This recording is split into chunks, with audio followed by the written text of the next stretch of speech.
سید عبدالشاه ډسټرکټ کونسل ممبر یونین کونسل هزاره. زه په دې وخت کې په دې محله صدیق آباد یا جنازګاه چې زموږ د کلي هزارې ده په هغې کې ولاړ یم.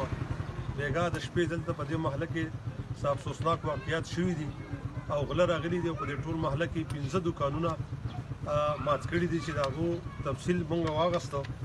او په هغې کې یو دوکان زموږ د په بیک باندې چې دی انت خان صاحب، یو د اسماعیل صاحب او یو د نوید خان او د فیضا او د میاں زرنوش باچا.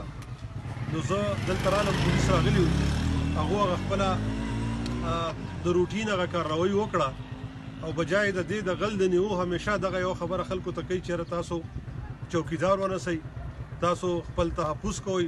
د کلي یو معمولي دکاندار چې د 130,000 یا د لاک روپو د هغه دغی وایي ته کیمره ولګوه او بیا د دې ځینه په هغې افسوسناک طریقه باندې کوم چې زموږ د ملک د نظام دی لاړ شي او زیاته ذمهواري د محلې په خلکو او په دکاندارانو باندې او په دې باندې واړی د دې ځای د لاړ شي. نو زه د دې ویډیو په ذریعه باندې ډي آی جي صاحب ته، بل ډي پي او صاحب ته، بل ډي ایس پي صاحب ته او ایس ایچ او کابل ته دا پیغام ورکوم چې د دې ټول یونین کونسل هزارې خلک هغه یخ دی. موږ ستاسو سره شانه بشانه ولاړ یو. که تاسو تفتیش کوئ، که زما په زوی باندې هم لاس کېدی نو انشاءالله زه به تاڼې ته نه درځم. مخکې دلته ریاض ډي ایس پي صاحب و، نن سبا په مردان کې دی، دغه کارروایي شوي او په 24 غنټو کې هغه موږ له په علیګرامه کې غل چې دی هغه نیولی و.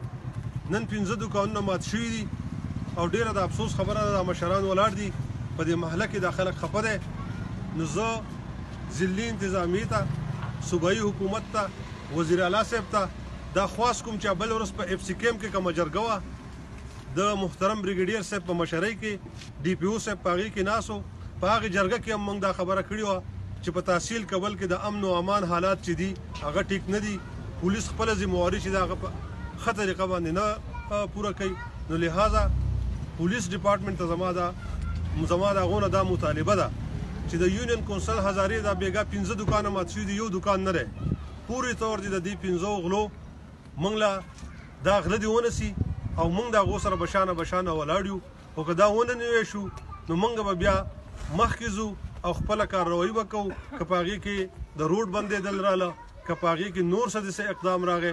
خو زه پولیس ډپارټمنټ ته بیا دا خبره کوم او په دغې خبرو باندې د چوکیدار چې چوکیدار شته یا نشته، په دغې باندې د خپل ځان د ذمهوارۍ نه زیاتي کوي نه. نو زه په دې زموږ ټول یونین کونسل خلک په دې واقعه باندې خفه دی.